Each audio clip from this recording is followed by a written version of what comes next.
Thank you for joining Wars of the Rosies as we continue with the Hiram Abiff Series, Part 7, Hiram Abiff, a solar deity.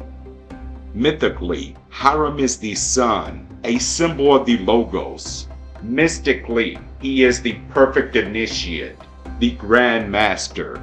The myth was not intended to add to the facts of history, but, as De Witter points out, to illustrate a philosophical or religious truth. The Hiram legend and the master's degree are derived from the mysteries. They are the latest expression of the old sun myth and the ancient rite. Masonry's ceremonies, symbols, and the celebrated legend of Hiram in the Master Mason's degree were directly borrowed from the ancient mysteries or the secret worship of Baal, Osiris, or Tammuz.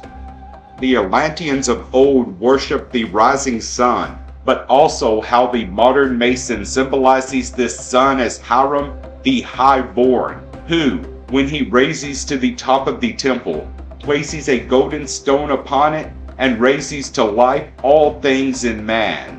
In an astronomical connection, Hiram is the representative of the sun, the symbol of his apparent progress, which, appearing at the south gate, so to speak, is smote downward and more downward as he advances toward the west, which passing, he is immediately vanquished and put to death by darkness, represented in following the same allegory by the spirit of evil, but returning, he rises again, conqueror and resurrected.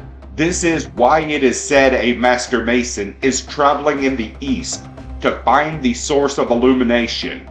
Kuram, therefore improperly called Hiram, is Kuram the same as Hera, Hermes, and Hercules, the personification of light and the sun, the mediator, redeemer, and savior.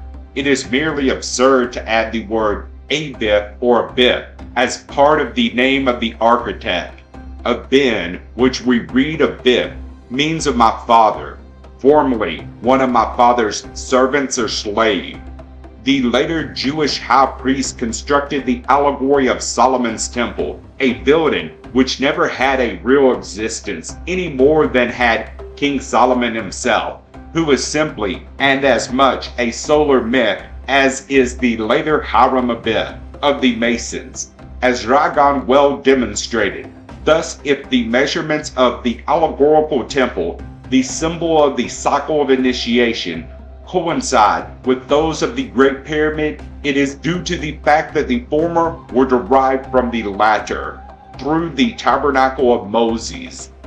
In Masonry, the sun has many symbols. One expression of the solar energy is Solomon, whose name, Sol-Am-On, is the name for the supreme light in 3 different languages. Hiram Abiff, the Chiram or Hiram of the Chaldeans, is also a solar deity, and the story of his attack and murder by the ruffians with its solar interpretation. Whereas Chiram represents the physical light of the sun, Solomon signifies its invisible but all-powerful spiritual and intellectual effulgency.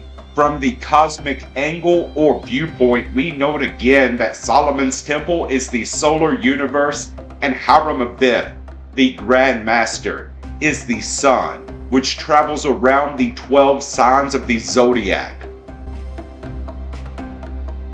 George F. Fort says that the 12 Companions of Master Hiram correspond unquestionably to the 12 zodiacal signs, or the 12 months of the year. The groundwork of this tradition is a fragment of ancient natural religion, common to both Oriental and European nations, or, more properly, was derived from identical sources.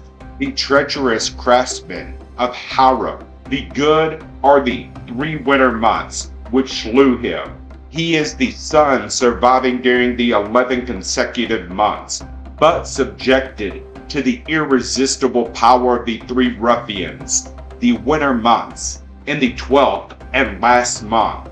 that luminary, Hiram, the good, the beauteous, the bright, the sun god, is extinguished. In the Semitic story of the year, common to all, in closely related forms, the marriage of the male and female principles occurred annually at the awakening of vegetation and the mating season of the animal kingdom.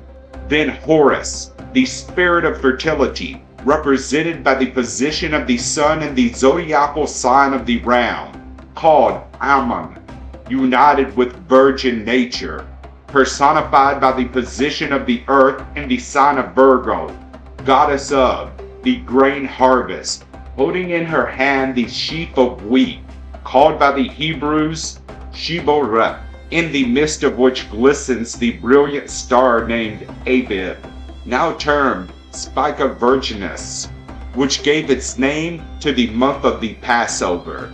The name Hiram Ammon is the same as Kuram and Charam, translated Hiram, among the Phoenicians. These are Alexandrian coins of the Caesars, showing Hermes on the round entering the year as Harpocrates and leaving it for the underworld as Serapis, later forms of Horus and Osiris. We often hear the expression, riding the goat or climbing the greased pole. This is of symbolic import to those who have eyes to see. For when man masters his lower animal nature, he can say honestly that he is riding the goat. And if he cannot ride the goat, he cannot enter the temple of initiation. The greased pole which he must climb refers undoubtedly to the spinal column. And it is only when the consciousness of man climbs up this column into the brain that he can take the degrees of Freemasonry. Within the name itself, Hiram Abiff, can be found Hiram, above, which might be referring to the martyred sun being discovered by Eris the round. This could give us an insight to the astronomical key behind Hiram riding the goat. Thank you for watching, and please don't forget to share, like, subscribe, and comment. And if you can, please consider donating to Wars of the Rosies. Links to PayPal and Patreon are in the description. Thank you so very much.